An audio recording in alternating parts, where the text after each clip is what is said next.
화장실 들어갈 때와 나올 때 마음이 다르다, 그런 말이 있죠. 어떤 일을 시작할 때와 그 일을 이루고 난 다음에, 혹은 어떤 소원이 이루어지고 난 다음에 마음이 변할 때가 있습니다. 저는 신학대학원 입시를 준비할 때가 생각이 나네요.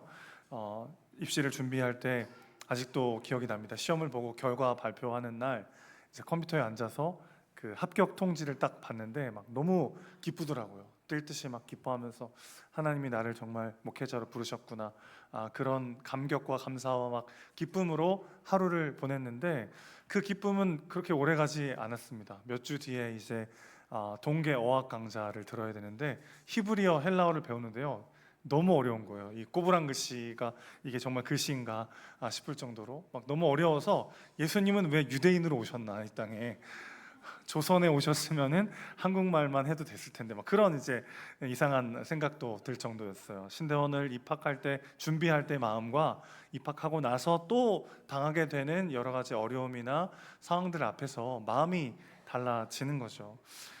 그런데 사실 어느 정도 이해가 공감이 되실 것 같습니다. 상황과 입장이 바뀌면 마음도 달라지기 마련 아니겠습니까? 그때 내가 처한 상황에 따라서 마음이 달라지기도 하고, 감사했던 일들이 지나고 보면은 잊혀지기도 하는 법이죠.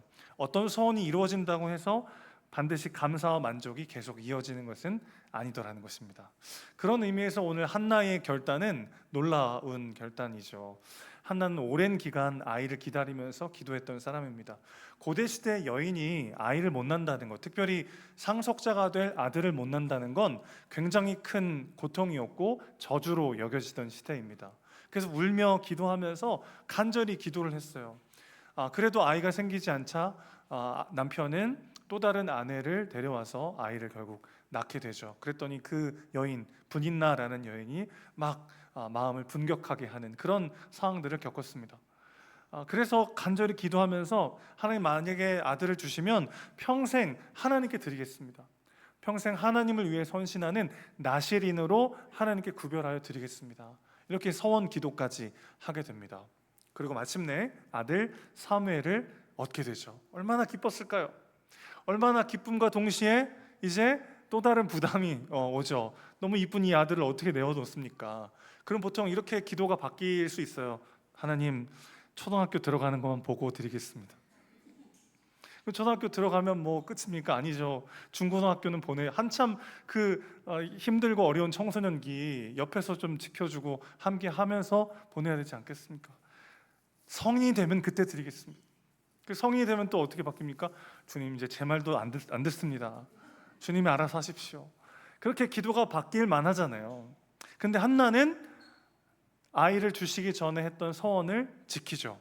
젖을 땐 사무엘을 성전으로 데려가서 하나님께 나실인으로 온전히 내어드립니다. 유대인들은 만 3세 정도까지 아이를 모유를 먹이거든요. 그러니까 당시 사무엘의 나이가 만 3살 정도 된 겁니다. 제일 예쁠 때 아니에요? 진짜 눈에 넣어도 안 아플 것 같은, 정말 사랑스러운 그때, 누구라도 차마 손을 놓기가 힘든 그 순간 한나는 아들을 붙잡지 않습니다. 하나님께 서원한 대로 자기 아들을 구별하여 나실인으로 하나님께 내어드렸어요.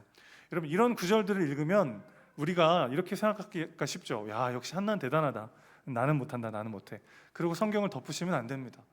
한나가 특별해서 그렇게 할 수 있었던 게 아니고, 한나의 인생을 그렇게 인도하신 하나님의 은혜가 어떻게 작동했는지를 우리는 말씀을 통해 살펴볼 필요가 있는 거죠. 한나가 이렇게 할 수 있었던 이유는 무엇입니까? 그녀가 받은 응답이 사무엘이 전부가 아니었기 때문에 그렇습니다. 여러분, 하나님의 응답은요, 단답형이 없어요. 하나님, 나에게 이걸 허락해 주십시오. 그럼 그것만 딱 주시는 게 아니에요. 우리가 구하는 것보다 항상 더 좋은 것을 주십니다. 내가 구하지 않은 것도 그분은 함께 주십니다. 그래서 여러분, 하나님의 응답에는 단답형이 없어요. 우리가 구한 것보다 더 좋은 것을 주시기 때문이죠. 주님, 나에게 사랑의 마음을 주십시오 하면 사랑만 이렇게 훅 불어가지고 넣어주시는 게 아니고, 사랑할 수 있는 기회와 그 가운데 하나님의 은혜와 사랑을 경험하는 그 모든 시간들을 함께 주십니다. 단답형으로 주시는 법은 거의 없어요. 그 모든 삶의 여정 가운데 하나님은 더 좋은 것을 우리에게 주십니다. 오늘 어떻게 한나의 인생을 그렇게 하나님이 일하셨는지 본문을 통해 한번 살펴보도록 하죠. 첫 번째 우리가 기억할 게 있습니다.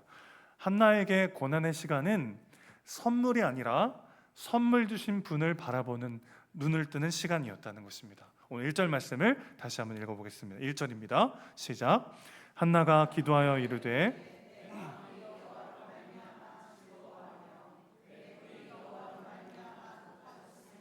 내 입이 내 원수들을 향하여 크게 열렸으니 이는 내가 주의 구원으로 말미암아 기뻐함이니이다. 아멘. 여러분, 여기서 반복되는 표현을 한번 생각해 보십시오. 여호와로 말미암아, 여호와로 말미암아.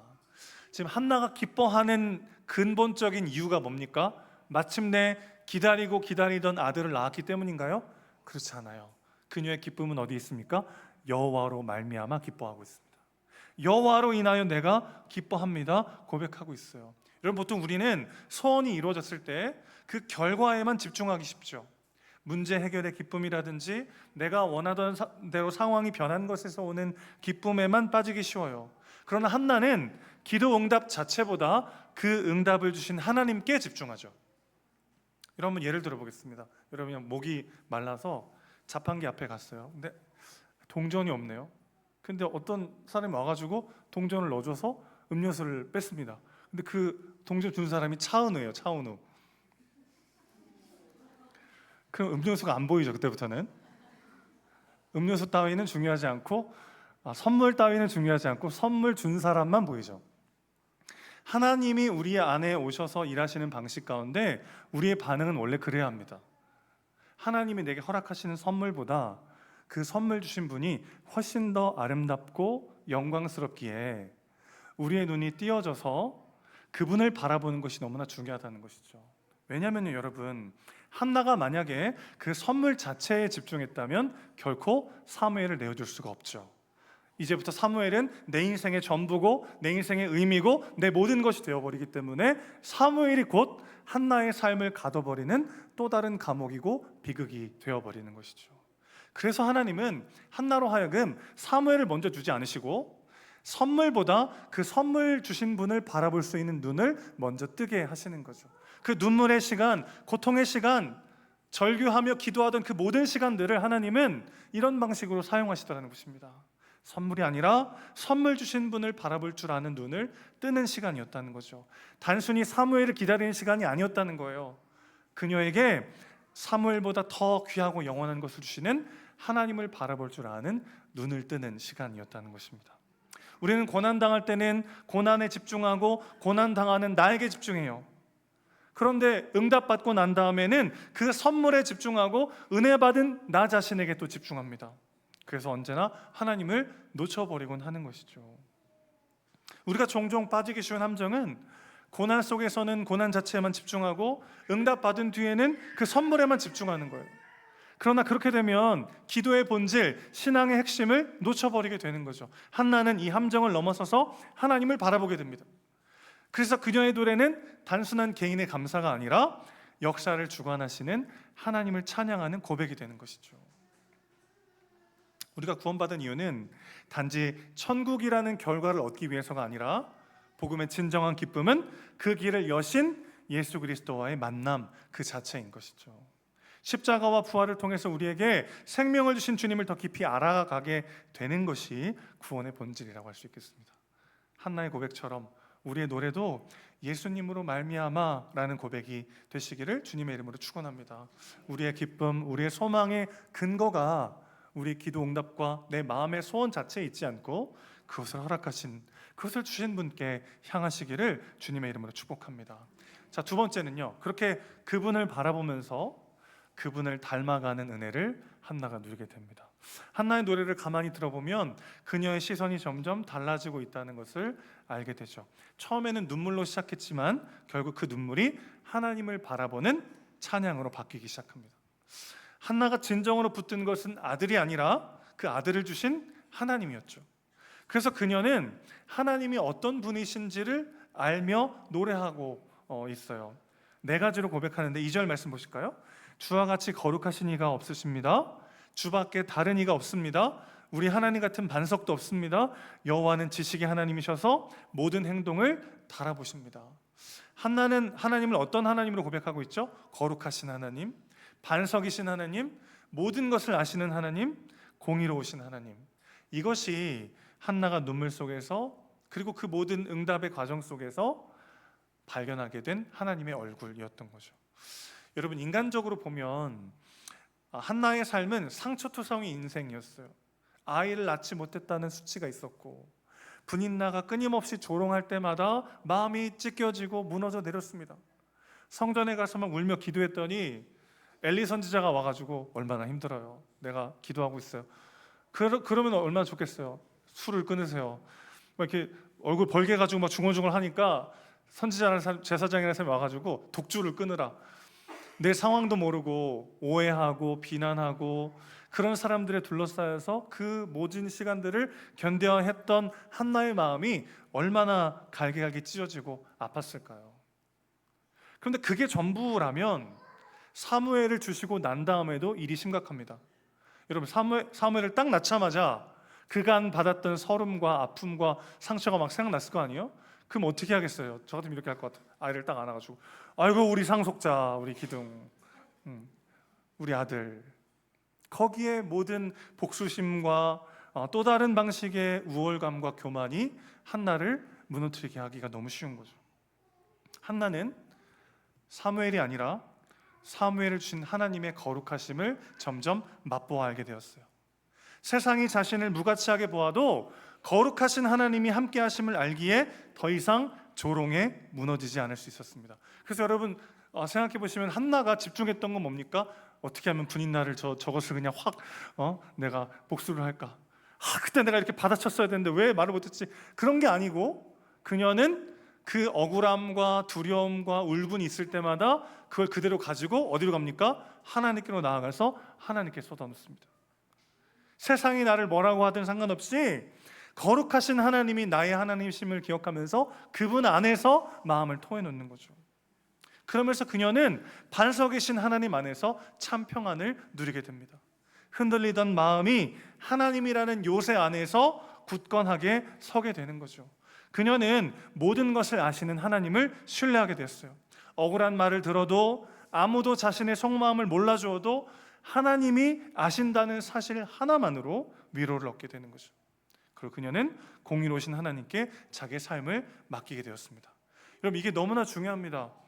결핍과 상처와 실패를 경험하면 우리의 시선과 마음이 온통 거기에만 쏠리게 돼요. 그러면 하나님께서 내 인생 가운데 부어주신 은혜와 또 다른 일하심을 보지 못하고 늘 거기에만 머물게 된다는 거죠. 우리가 선물이 아니라, 어떤 기도의 응답 자체가 아니라 그 모든 것 가운데 함께 하시는 하나님을 바라봐야 하는 이유가 바로 여기 있습니다. 지난날 내가 이런 상처가 있었고 오늘 현실 가운데 내가 이런 어려움이 있다라는 사실 앞에만 매몰되고 빠지는 게 아니라 그 가운데 찾아오셔서 은혜를 주시고 함께 하시고 내 인생을 인도하시는 그분을 볼 때 우리는 그분의 거룩하심과 완전하심과 아름다움에 점점 눈을 뜨게 되고 그분을 닮아가는 삶으로 빚어져 가게 되는 것이죠. 이것이야말로 한나가 받은 진짜 복 아니겠어요?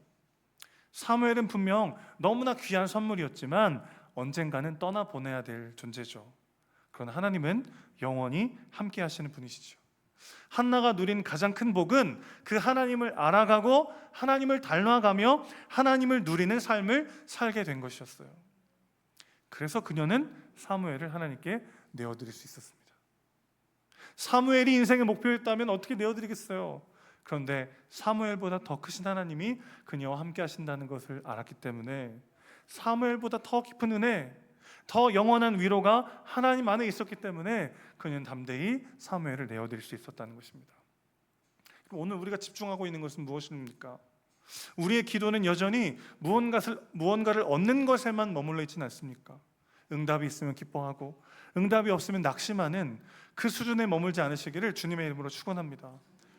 그분을 더 알아갈수록 우리의 눈은 점점 더 하나님을 향해 가게 되는 거죠. 현실과 그 현실을 사는 연약한 내가 아니라 그 가운데 함께 하시는 하나님께 점점 더 우리 시선을 두게 되는 거죠. 상처 속에서도 하나님의 거룩하심을 붙드십시오. 불안 속에서도 반석 되신 하나님을 붙드십시오. 억울함 속에서도 그 모든 것을 아시는 하나님을 신뢰하십시오. 혼란한 시대 속에서도 공의로우신 하나님을 바라보십시오. 그때 우리는 깨닫게 되는 거죠. 가장 큰 은혜는 기도 응답 그 자체가 아니라 그 응답을 통해 하나님을 더 깊이 알아가게 되는 것입니다. 가장 귀한 응답은 우리가 무엇을 갖게 되는 것이 아니라 내가 그 안에, 그분이 내 안에 있음을 깨달아 아는 과정인 것이죠. 하나님이 제 삶의 가장 큰 복입니다. 이 고백이 저와 여러분의 고백이 되시기를 주님의 이름으로 축원합니다. 그렇게 하나님을 알아가고 하나님을 닮아가는 삶은 결국 어디로 향합니까? 하나님의 주권 앞에서 진정한 삶의 의미를 찾게 되더라는 것입니다. 사람은 누구나 자신의 인생의 의미를 어딘가에서든 찾으려 하죠. 그래서 성공이나 실패, 부요함과 가난함, 높아짐과 낮아짐 속에서 자신의 가치를 확인하려 합니다. 그러나 한나는 자신의 노래 속에서 지금 전혀 다른 고백을 하고 있어요. 오늘 보면 6절과 7절 말씀을 같이 읽어보겠습니다. 6절 7절입니다. 시작.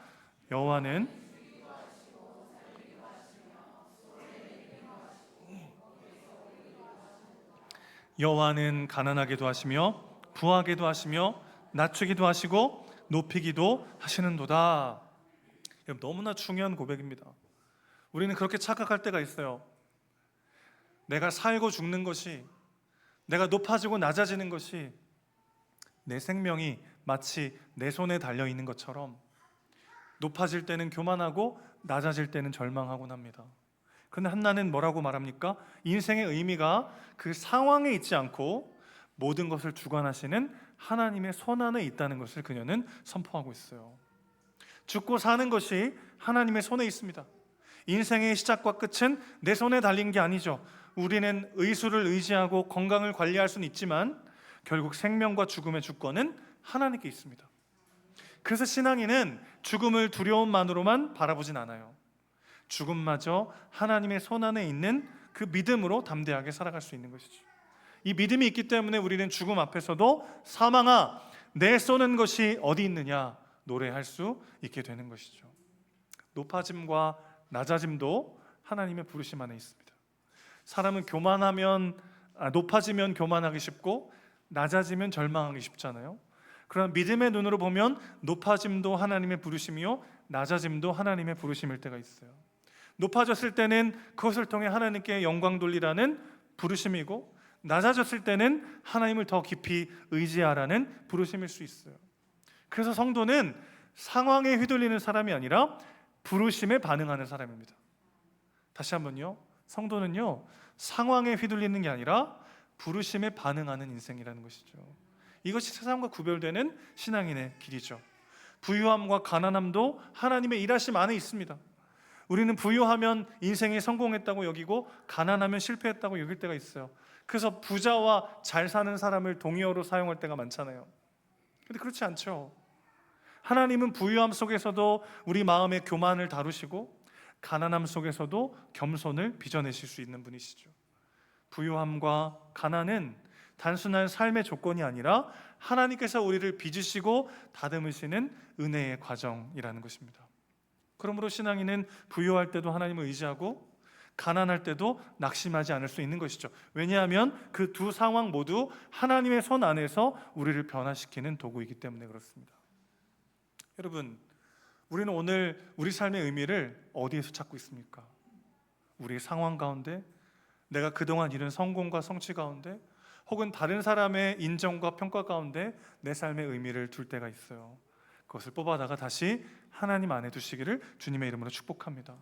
우리의 성공과 실패, 부유함과 가난함, 높아짐과 낮아짐 그 모두가 하나님의 손 안에 있다는 것을 기억하십시오. 그 모든 시간들을 사용하셔서 우리 인생을 빚으시고 완성하시는 분이 우리 하나님이신 줄로 믿습니다. 상황이 아니라 부르심에 반응하는 삶, 그 모든 시간들을 사용하셔서 우리 인생을 완성하시는 분 앞에 나의 삶을 온전히 내어드리는 참된 신자의 삶을 살아가는 우리 모두가 되시기를 주님의 이름으로 축원합니다.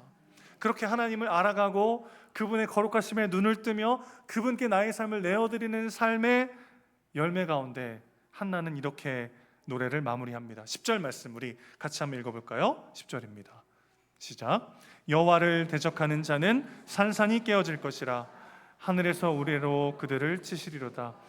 여호와께서 땅 끝까지 심판을 내리시고 자기 왕에게 힘을 주시며 자기의 기름 부음을 받은 자의 뿔을 높이 쓰리로다. 아멘. 여러분, 이 마지막 구절은 단순한 개인의 감사가 아니에요. 어느 순간 한나는 아직 왕이 없던 시대에 하나님께서 장차 세우실 왕과 기름 부음 받은 자, 곧 메시아를 바라보면서 노래하고 있습니다. 하나님이 우리 인생을 이렇게 사용하기 원하세요. 그냥 내 개인의 슬픔과 아픔으로 눈물 지으며 노래하던 기도하던 비참한 인생을 하나님이 그 눈을 여시고 하나님을 깨달아 알아가고 하나님을 닮아가는 인생으로 부르시고 그 작은 입술을 통하여 하나님의 일하심을 선포하는 위대한 도구로 사용해 주시더라는 것입니다. 그녀의 찬양은 역사와 구원을 꿰뚫는 예언적 기도가 된 것이죠. 하나님이 여러분의 인생을 그렇게 사용하시길 원하십니다. 우리의 상황이 아니라 그 부르심을 신뢰하는 우리가 되시기를 주님의 이름으로 축원합니다. 그런데 한나는 이 예언적 기도가 어떻게 이루어지는지는 꿈에도 예상하지 못했을 거예요. 그녀의 예언이 가리키는 궁극적인 왕이 결국 오십니다. 기름 부음 받은 메시아로 이 땅에 오시죠. 그러나 하나님은 그에게 힘이 아니라 저주를 내리시죠. 그의 뿔을 높이 달지 않으시고 그를 나무에 달아 매셨습니다. 그래서 아직도 나만의 사무엘에 집착하고 그분을 보지 못하는 자들을 대신하여 그를 심판하시고 그 왕을 심판하시고 우리에게는 가장 귀한 응답을 주셨어요. 우리가 그분께 갈 수 없어서 그분이 우리에게 오셨습니다. 우리가 그분을 도저히 바라보지 않아서 그분이 우리 안에 오셨습니다. 우리에게 주신 진정한 복, 우리에게 주신 가장 귀한 응답은 예수 그리스도이시죠. 그분이 여러분의 인생의 가장 귀한 응답인 줄로 믿습니다. 여러분, 이 은혜를 체험하고 나면 우리 인생이 어떻게 바뀔까요? 사도 바울의 고백에서 그 단서를 찾을 수 있습니다. 빌립보서 4장 12절 13절 말씀을 같이 읽어보겠습니다. 시작. 나는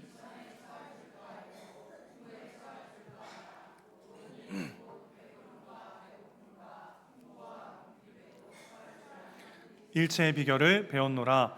내게 능력 주시는 자 안에서 내가 모든 것을 할 수 있느니라. 아멘.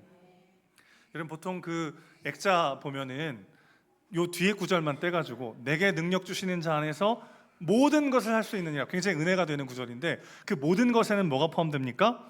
비천에 처할 줄도 알고 배고픔과 궁핍에 처할 줄도 아는 일체의 비결을 배웠노라, 이렇게 고백하고 있어요. 여러분, 우리가 만약에 성공했을 때만 기뻐할 수 있다면, 배부를 때만 행복할 수 있다면, 풍부할 때만 감사할 수 있다면 그럴 수 있는 시간은 인생 여정 가운데 그리 많지 않죠. 그런데 내가 비천에 처할 때나 풍부에 처할 때나 배고플 때나 배부를 때나 성공했을 때나 실패했을 때나 건강할 때나 병들었을 때나 높아졌을 때나 낮아졌을 때나 그 모든 시간들을 하나님이 사용하시고 그 모든 순간들을 함께 하셔서 내 인생을 완성하신다는 믿음이 있다면 우리는 내게 능력 주시는 자 안에서 그 모든 것들을 할 수 있다고 고백하게 되는 것이죠. 그 인생이 어떤 인생입니까? 초막이나 궁궐이나 내 주 예수 계신 곳이 그 어디나 하나님의 나라가 되는 은혜를 누리는 삶이 되는 것이죠. 사랑하는 여러분, 하나님은요 언제나 우리가 원하는 것보다 더 영원한 것을 주십니다. 우리가 바라는 것보다 더 복된 것을 주십니다. 대만 선교 갔을 때 제가 대만 음식을 잘 못 먹으니까 막 안타까워하는 거, 여기서밖에 못 먹는 거 드셔보시라고. 하나님의 마음이 딱 그거예요.